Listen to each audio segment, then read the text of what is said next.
Dr. Leake Hangala, a former government official, a public executive, renowned businessman, and of course a retired executive at this stage.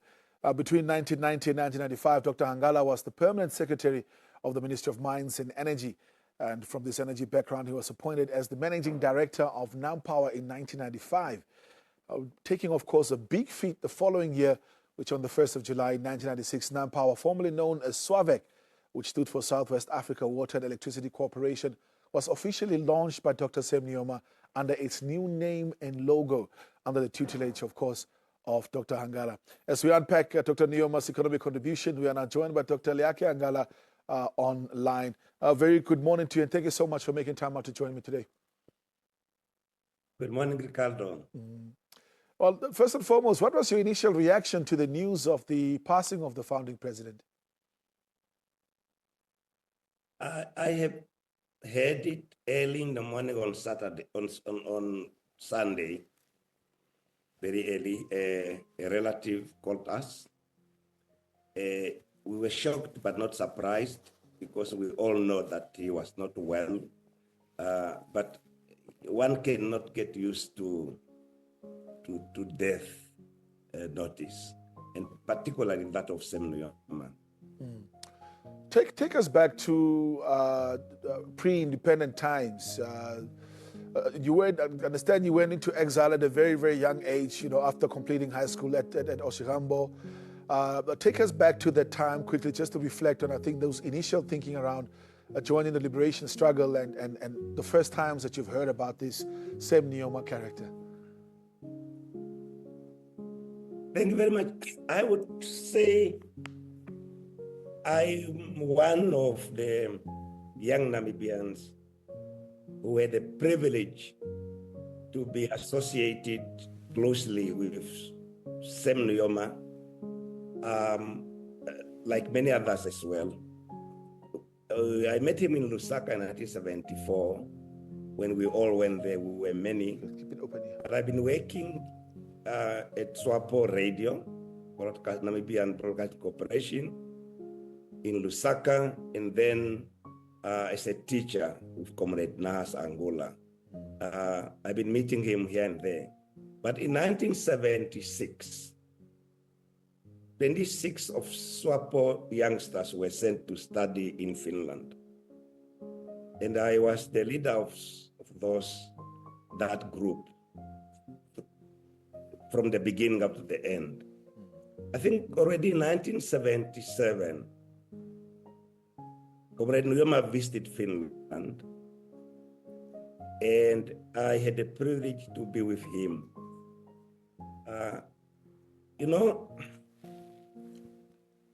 Nujoma is not a good leader by chance. Nujoma is a good person. He has manners. Okunomi kalo. When you are with him, you start valuing him. Nujoma has manners. Nujoma has respect. Nujoma has empathy. Nujoma can relate to young, old people. So in Finland, when he came the first time, I was with him with some of my colleagues. The next day, I accompanied him to see the president of Finland, Urho Kekkonen. When he met Kekkonen, it's a different Nujoma, behaving like a president himself, talking the language of statements already, very clear what he wants. So subsequently, I also been attending meetings in the Nordic countries.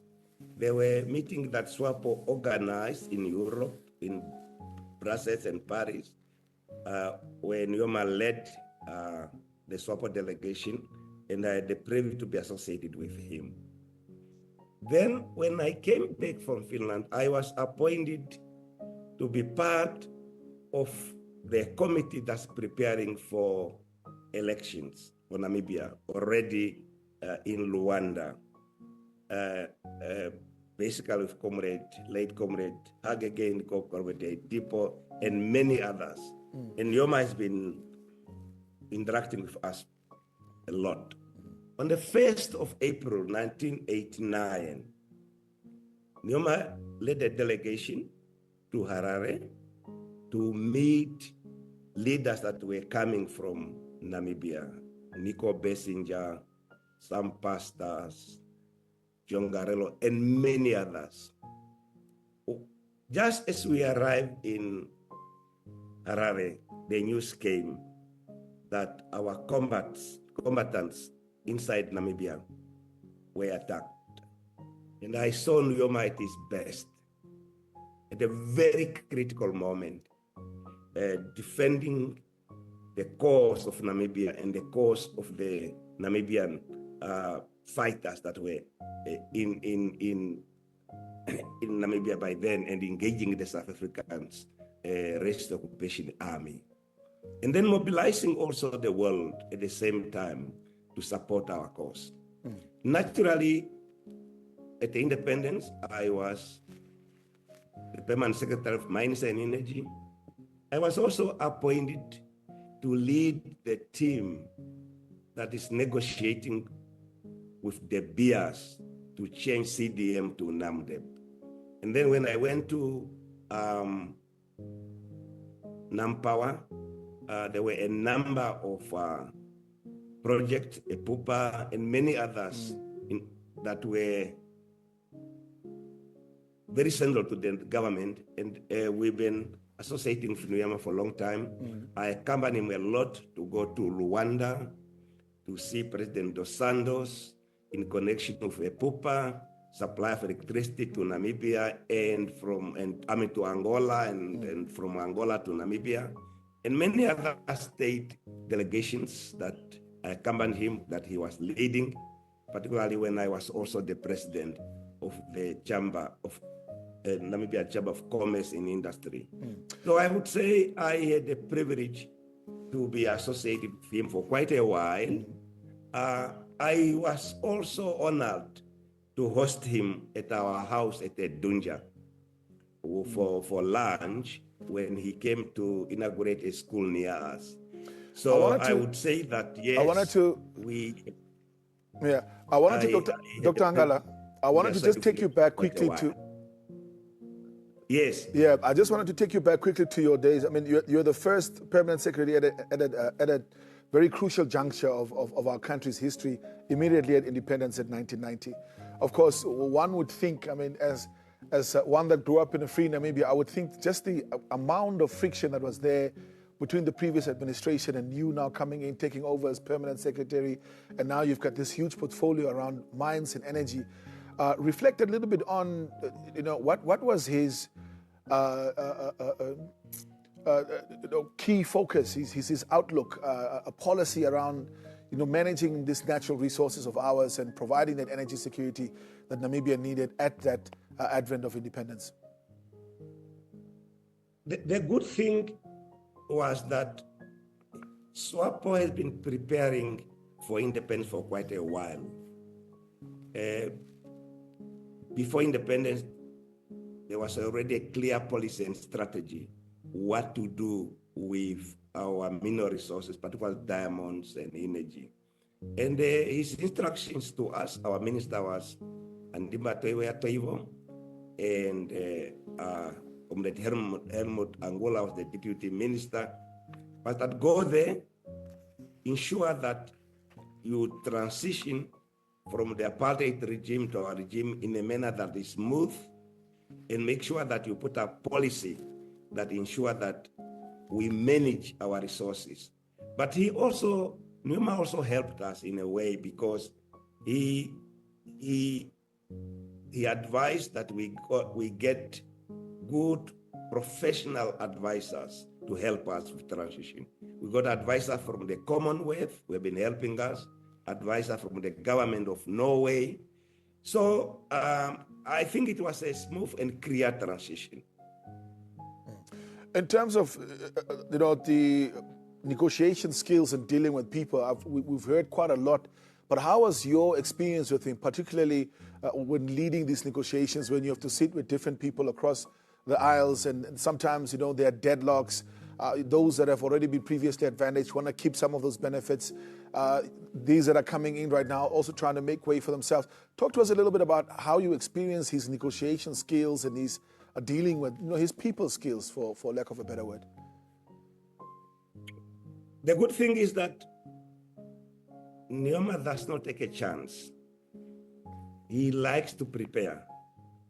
And he taught us to prepare all the time. So before we engage our partner that we are negotiating, we really prepare all scenarios from an opening position to closing position. And he also likes consultation, and that also he taught us. So therefore, it's very important when you negotiate to ensure that you get what you want, but your negotiating partner must also feel that he or she got what he wants. So it must be seen to be a win-win situation.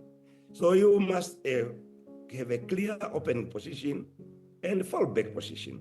And that is the preparation that SWAPO and that Nujoma taught us. And also to ensure that you have around you good professionals that will help you. So to me, it was a lot of learning, but also inspiring. And of course, Nujoma was also available. If during the course of negotiation, and there is a point that you want to consult the government, his telephone was always available through his PAs and so on to get new mandate. So it was a great opportunity to negotiate through his mandate. Dr. Hangala, a huge task was also, the role of localizing and rebranding some of the key national utilities and assets in the country. NamPower, for example, where you served, used to be SWAVEC in the past. Take us back to that period and why it was important, of course, to rename some of these and rebrand some of these key national utilities and assets. Well, it was clear that we have to Namibianize it, to Namibianize our institutions, to reflect what we are. So the first thing is to create an objective and a vision why we must change, particularly with the colleagues that I found at NamPower, who were mostly whites and mostly male. So I told them, this is not sustainable, but I want you to join me to change the SWAVEC to NamPower, not only in terms of name, but also in terms of its outlook and how we operate. We have 90% of, about 60% of our population are women. I told them that we must bring women in. 90% of the population in Namibia are blacks. So it's not sustainable to have only leadership that is white. So the first thing is to make sure that they rally behind what you want to achieve, which I did. So therefore, we did it together with those we found there and with the help for those that we came there. And then also try to use their talent. And it is a good thing when you see the power of the collective force, the power of the collective talent, and the power when you tell the people that this is good for all of us, they really want to achieve what we all believe in. So it was an exciting moment for me personally as well, when we changed SWAVEC to NamPower, also when we changed CDM to NAMDEB. And all this, also when we changed to NAMCOR, the Namibian Oil Company. All of them has been a momentous opportunity for all of us. But to me, what I appreciate, it was collectively done by our teams, both in government and in the companies. Doctor, one of the things I really wanted to reflect on was also, the late president's knack for, or should I say, an eye for talent in young people, and of course giving them those responsibilities. I mean, you yourself, you got a responsibility already during exile, quite a big one there. Coming up from being a teacher, going into study, and then joining the struggle. We've seen the likes of our current Prime Minister, for example, appointed at a very young age while she was in her 20s to head up the National Planning Commission, the late Abraham Yambo, and many others that I've heard about over the last couple of days. What can you say about his eye for talent in young people, and of course still giving them the opportunity to be able to prove themselves?